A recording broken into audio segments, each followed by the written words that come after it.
In this video, I will tell you how to use YAML in Obsidian correctly. So for that, first let me go to the Obsidian website.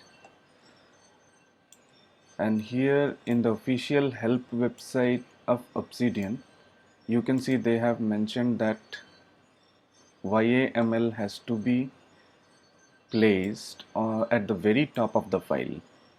So if you want to use the YAML front matter, you have to put it at the top of your file. And it can be any key value pairs. So for example, let me open my Obsidian and make a new note. Let me call it example note. So at the very top you have to put 3 dashes and enclose it within another 3 dashes. Then you can put any arbitrary key value pairs like title,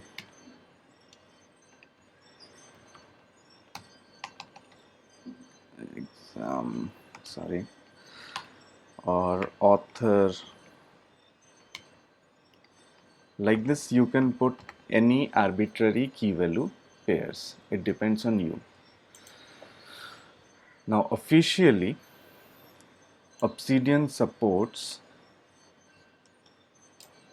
these three things. One is tags, one is aliases, and one is CSS class. So in this video, I am going to talk about tags and aliases. I am not going to talk about CSS class because I have not tried it yet. So let's get straight into Obsidian. Let me close this Chrome. Okay. So how we are going to use tags and aliases in our YAML inside of Obsidian. In this video, I will show you both of them. What is the correct way of using them? Okay, for that, let me first go to my site pane, and this is my tag pane which is enabled. If yours is not enabled, you can go to settings, and I think it is in core plugins. Yeah, and you can toggle this on tag pane.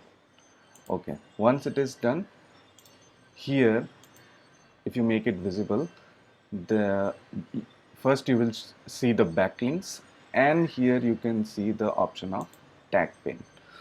So for that, okay, I already have one tag here. So for that, what I will do is I will go to one of my notes, earlier notes, and I will create some tags. So how are tags created? Tags are nothing but after writing hash without giving any space, you write just like hashtag in Twitter or Instagram. So as soon as I complete it, it comes in the tag pane. See, now if I create another tag,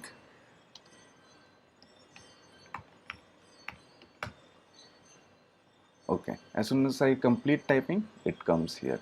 So now I have 3 tags. Now let me go back to my note, example note. Oh yeah, here it is. Okay, now I will show you.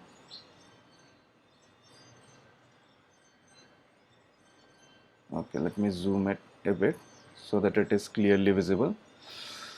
Okay, now I will show you how to use aliases and tags. Now for example, in case of aliases, you can try two formats. One format is you can put the aliases inside your square bracket. For example, I want to call this example note with some other name, maybe some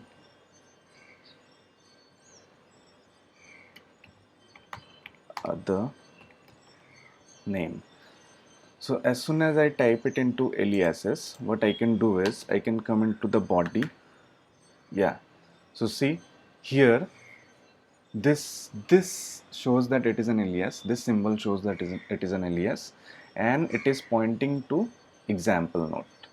Okay, so if I want to create one more alias for this example note, maybe, okay, I will write, sorry, one more alias. Okay, so as soon as I come here and check, okay, one more alias.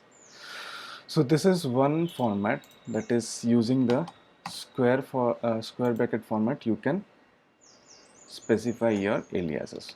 One more format is there which is more comfortable, I think, in my opinion, is this unordered list format.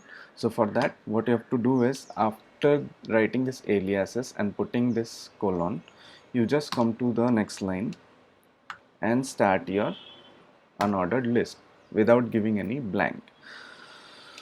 So let me create one alias. Let me call it alias1. Then as soon as you put enter, you will get another what you call list item. So likewise, you can create your aliases.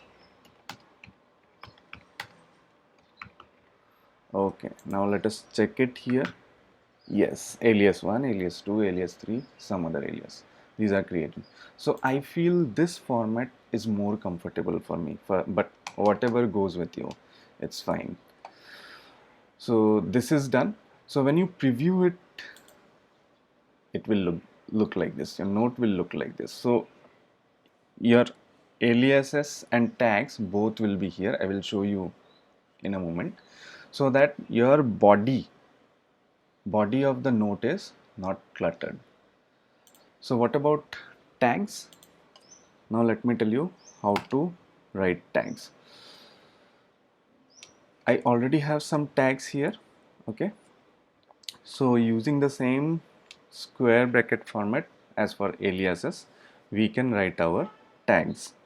So we can simply type our tags like this. For example, okay, as soon as I have completed typing, it comes here. See, now one more I will show you. Okay, these are nothing but hashtags as in Twitter or Facebook or Instagram. These are the same things. So but the problem with this is okay, let me first show you here. See, in your front meta, tags have come. So I have just typed tag 1, but it has appended this hash also with the tag. Okay, nice feature. But the problem is, this is not auto suggesting me. See, I already have introduction, but it, as I'm typing INTR, it is not auto suggesting me that one tag is already there.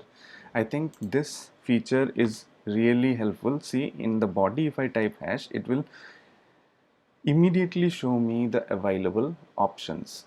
But when I type it here, it is not showing me anything like that.